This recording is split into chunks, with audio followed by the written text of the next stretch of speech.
A sliding board transfer may be utilized when a patient has sufficient strength to lift most of the weight off her buttocks and is balanced enough to move in the sitting position. To perform the sliding board transfer, the wheelchair needs to be positioned parallel or at a slight angle to the treatment table. The wheelchair is then locked. The patient's feet are removed from the footrests, the footplates are raised, and the footrests are removed from the wheelchair when possible. The patient moves forward on the seat of the wheelchair, and the armrest on the treatment table side of the wheelchair is removed. The physical therapist guards the patient by standing in front of her. The therapist is then in a position to also provide assistance in lifting as the patient does a sitting push-up.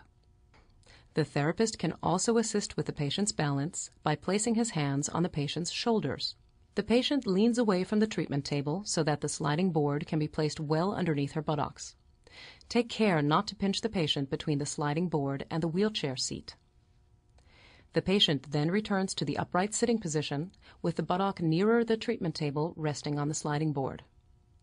Using a series of push-ups, the patient transfers to the treatment table. By straightening the upper extremities and depressing the shoulders, the patient lifts her body, sliding her buttocks toward the treatment table, and then lowers herself back onto the sliding board. She then repositions her hands and repeats the sequence until she is on the treatment table with only one buttock remaining on the sliding board.